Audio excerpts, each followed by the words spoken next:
Assalomu alaykum kuzatuvchilarim. Menga oxirgi paytda juda ham ko'p murojaatlar bo'lyapti. Ayniqsa shu anomaliyalar to'g'risida, ya'ni sindrom Rokitansky Mayer-Kostner deyiladi. Bu degani bachadonni rudiment bo'lib qoladi-da, bachadonni o'rnida bo'lmaydi-da, lekin xuddi rudimentga o'xshab paydo bo'ladi. Tuxumdonlar, boshqa hammasi bor. Qin yo'q, atreziya vлагалища deyiladi. Shunaqalar bo'yicha ko'proq murojaat qilib kelishyapti. Biz bu holatda albatta yordam berishga harakat qilamiz. Mana yaqinda kechagina qilgan operatsiyalarimizdan bu qizimiz turmushga chiqqan, 3 yil davomida polovoy jinsiy aloqada bo'lgan turmush o'rtog'i bilan, lekin bu qizda qin yo'q. MRT qilib tekshirib ko'rilgan, juda ko'p dori ichgan, gormon preparatlari ichilgan, juda ham kerak emas narsalar iste'mol qilinganki, bu qizda hayzni keltirish maqsadida. Lekin aslida bu qizimizda umuman bachadon yo'q, ya'ni rudiment bo'lib qolgan, kichkinagina.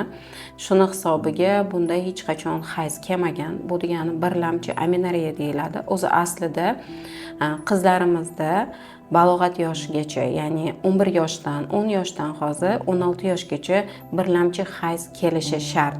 Bu normada rivojlanayotgan bachadon deyiladi. Agarda bu yoshgacha hayz kelmasa, albatta ginekologga, yuvenologga, detskiy ginekologga murojaat qilib tekshiruvlardan o'tishingiz shart bo'ladi. Buni hech qanaqa uyatli joyi, xijolatli joyi yo'q, chunki juda ham ko'p anomaliyalar hozir rivojlanyapti. Shuning uchun bu ayolimizga shu diskomfort bo'lmasligi uchun, jinsiy aloqa yaxshi bo'lishi uchun ichakdan olib qin yasadik. Operatsiyamiz Allohga shukr juda ham muvaffaqiyatli o'tdi. Ular ham xursand, biz ham hozirda bemorimiz juda ham yaxshi. Xudo xolasa, bularda matka yo'q. Buni tushuntirib o'tdim. Shuning uchun ham bu ayolimizga surrogat mat deyiladi, ya'ni tuxumlari bor. Bundan tuxum hujayra olinadi, eridan urug' hujayra olinadi-da, surrogatni mat qilib boshqa ayol bularni homilasini olib borib beradi. Ya'ni bu yaqinlari, uydagilari, opa-singlisi, yaqin qarindoshlari bo'lishi mumkin. Shuning uchun agar sizda ham birlamchi hayz kelmasa, ya'ni shu voyaga yetguncha yoki sizda ham shunday muammolar bo'ladigan bo'lsa, albatta bizga murojaat qiling.